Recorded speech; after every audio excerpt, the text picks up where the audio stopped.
Hello, and welcome to my channel, Reading Little Blue Books Out Loud. This is a little blue book. It just happens to be Little Blue Book number 150, titled Lost Civilizations, written by Charles J. Finger in the year 1922. This is part 4, I believe. Either way, we left off at the top of page 44, and that's where we'll begin. Agriculture was in an advanced state. Exhausted land was allowed to be fallow, and the dry lands were irrigated by canals. The Aztecs knew of and wrought silver, lead, gold, tin, and copper. They formed a bronze with an alloy of the two last named minerals and were skilled in pottery. Their feather work, done with the gorgeous plumage of the tropical birds, especially of parrots and hummingbirds, caused Count Carli to rhapsody.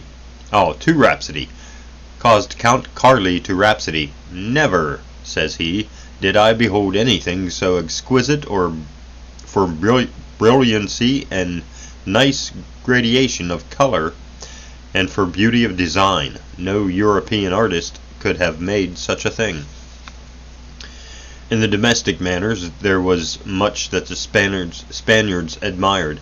Women of the wealthier class were well treated by their husbands, and the discipline of children, especially at the public schools, was severe, for said Cretra.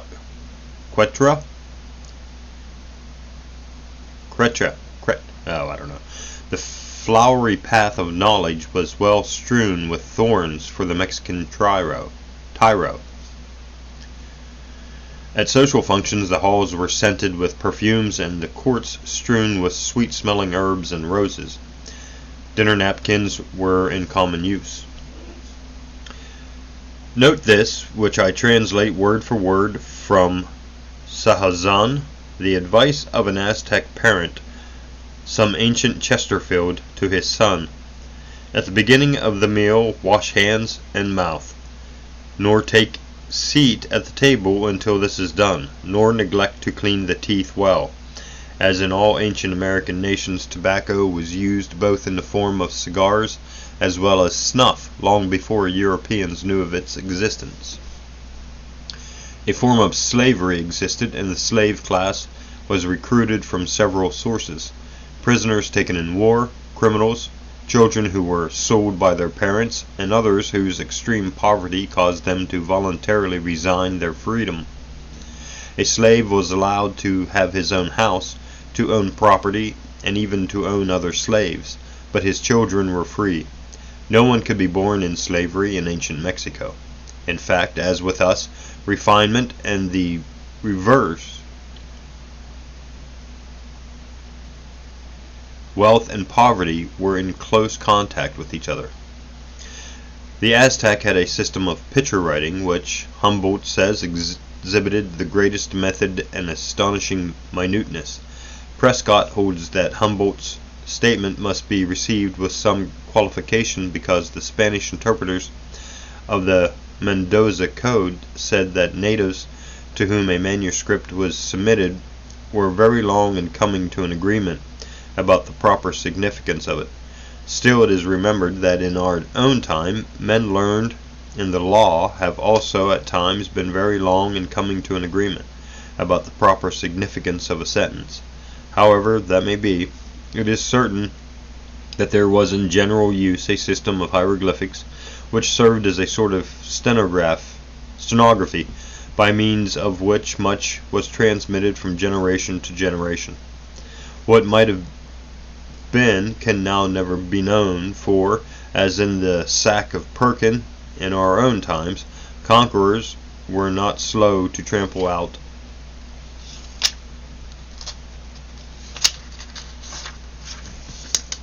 the spark of knowledge, and there came a day when the papyrus, some done up into rolls, some into volumes that had the appearance of a book, were gathered together and examined by Don Juan de Zumanaza. He, understanding nothing and caring less, decided that they were magic scrolls, symbols of a pestilent superstition. So in the marketplace of Italico they were piled in a mountain heap, and in a few hours there was nothing left but ashes.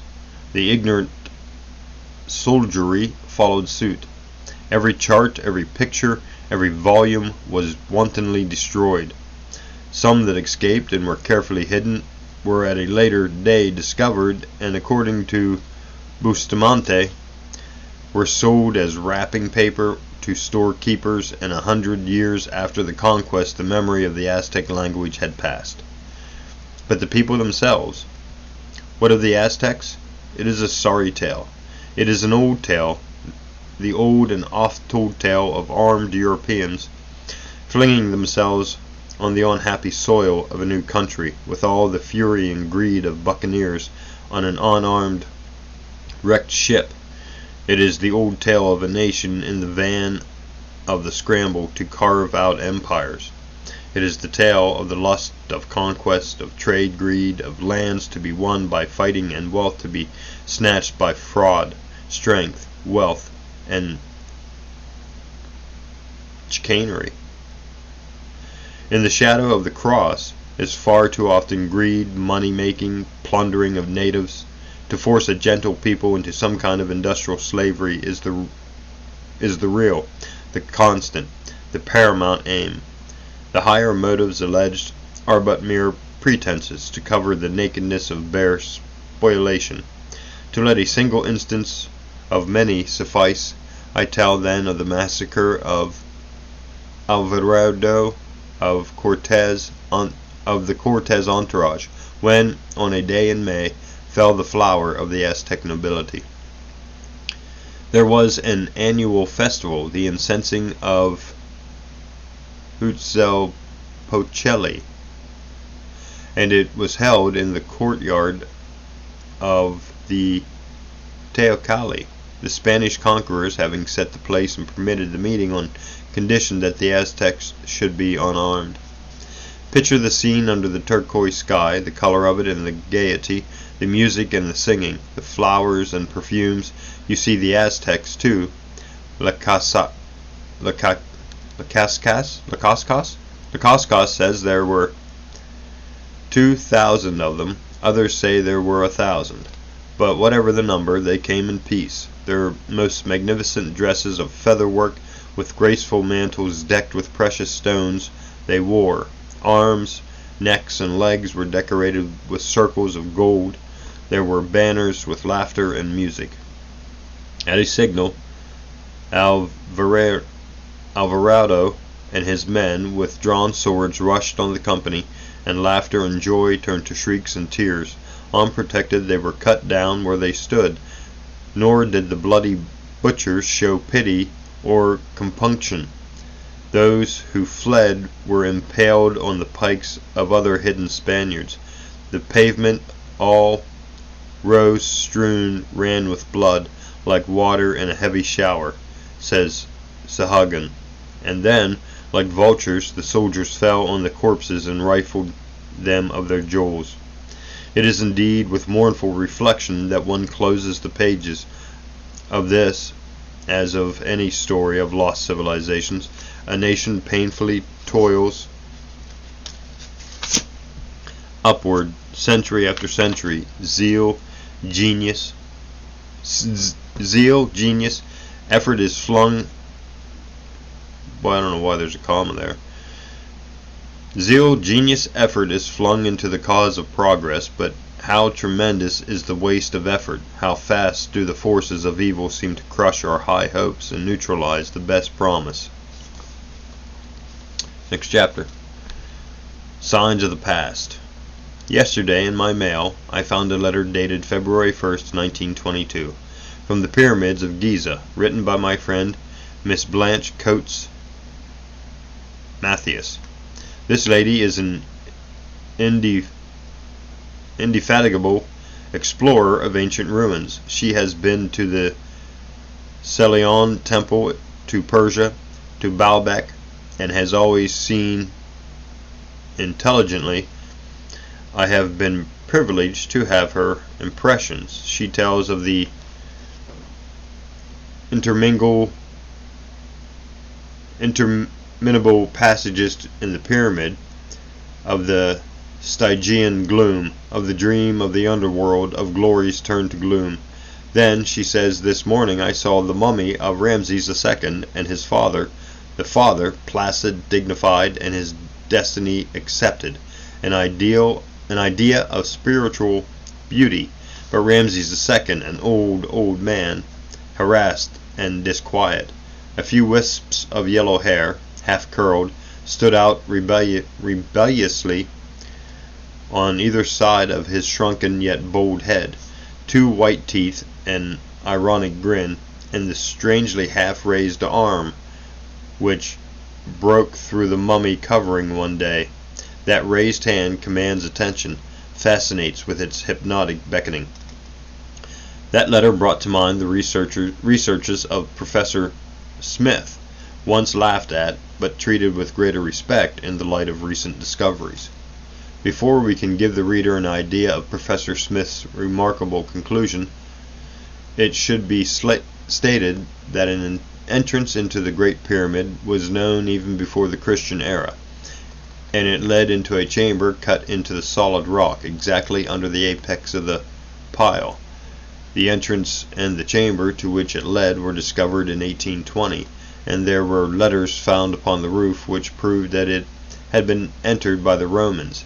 The passage was not built up, but only closed by a sliding block of stone worked by simple machinery, and Professor Smith has no doubt that it served as a safety valve to the pyramid curiosity of early times, which was thus admitted on rare occasions and under very imposing circumstances of form and state to see the interior of the greatest of all the pyramids. And then they saw and made the acquaintance with what? The descending entrance and the subterranean chamber, but nothing else. In the age of the Caliph al-Ma'mun, the secret of the interior was partially disclosed, though only to be lost again for ages under circumstances which make a tale of almost romantic interest. The Caliphate discovered an ascending passage leading into a chamber containing a polished granite coffin without a lid. It was probably at one time held the body of an Egyptian king. Arabian poets drew on their imaginations for a more glorious result of their master's enterprise, and sang of a dead man with a breastplate of gold, an emerald vase, a foot in diameter, and a carbuncle which shone with the light of day, and a sword of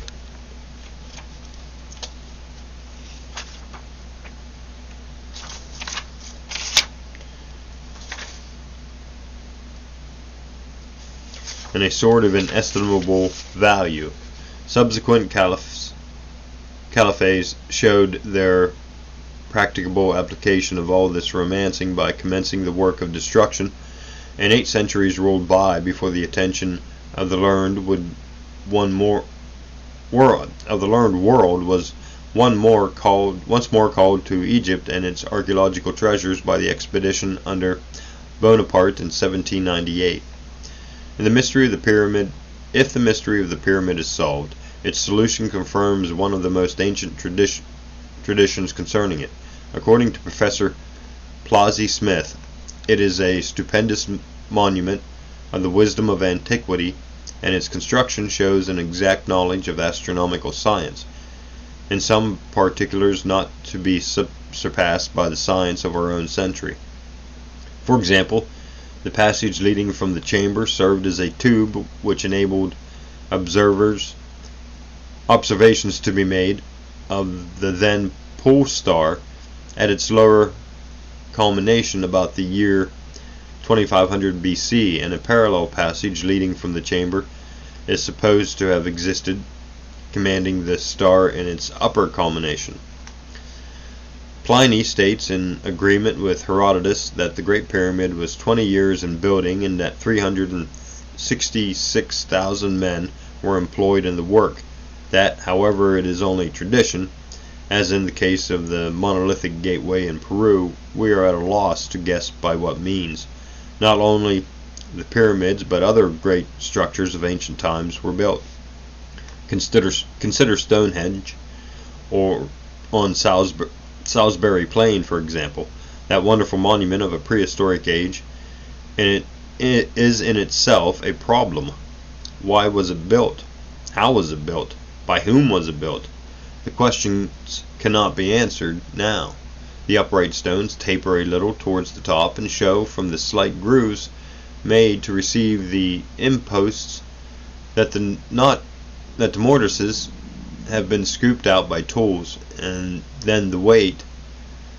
One stone alone weighs 11 tons. Further, the stones are not native to that place. By what means were they brought there? What of this vanished race that knew the use of stone carving tools? Consider again the statue of Jupiter, Olympus. This colossal statue was the masterpiece of Phidias, who flourished 444 BC and was the greatest sculptor of his age. It was executed for him by the people of Elias, and surpassed his celebrated statue of Athena in the Pantheon. The Jupiter was set up in a temple at Olympia near Elis, where the Olympic Games were celebrated. Pausanias described the statue from personal observation, which Strabo corroborates. The god was formed of gold and ivory, and measured 58 feet in height. He was seated on a throne, and almost touched the roof of the temple. Upon his head was an olive crown. In his right hand he bore a winged figure of victory, crowned and holding a wreath. The Jupiter in his left hand bore a scepter surmounted with an eagle. His sandals and robe were of gold, and the latter was painted with animals and flowers, chiefly lilies. The face of the steps bore bas reliefs of classic myths, and the footstool rested upon 4 couchant lions. In this work, Phidias embodied Homer's impersonation of the god. The statue was placed in a Doric temple built of marble. Many of the blocks weigh nearly 9 tons each. Each of 2 remaining capitals is computed to weigh more than 20 tons each, and the flutings of the column would contain a man in their hollowings as in a niche. The pediments were sculptured with the wars of the giants and the siege of Troy. Upon the entablature stood a row of Atlanteans, each 25 feet high, and supporting an upper entablature at 110 feet above the floor. The nave of the temple was 18 feet higher and 2 feet broader than the nave of St. Paul's Cathedral, which is 450 feet in height. Then there was the Pharaohs of Alexandria, once considered as the 7th wonder of the world, and built by order of Ptolemaeus Philadelphus. It was 480 feet in height. Several Arab historians mention the telescopic mirror of metal which was placed at the summit of the ancient Pharos. In this mirror vessels might be discerned at sea at a very great distance. El-Makrizi relates that part of the Pharos was thrown down by an earthquake in the year of the flight 177 AD, 793 to 794, that Anad Ibu Tulun, Tooloon, Tulun, surmounted it with a dome of wood, and that an inscription upon a plate of lead was found upon the northern side, buried in the earth, written in ancient Greek characters, every letter of which was a cubit in height and a span in breadth. This was perhaps the inscription placed by the original architect, and which, according to Strabo, was to this effect: Sostratus Cindius, the son of Dexphanus, to the protecting gods for the sake of the mariners. It is also related by Etsoeuti that the inhabitants of Alexandria likewise made use of the mirror above mentioned to burn the vessels of their enemies by directing it so as to focus the rays of the sun upon them. And I think we'll stop there for part 4.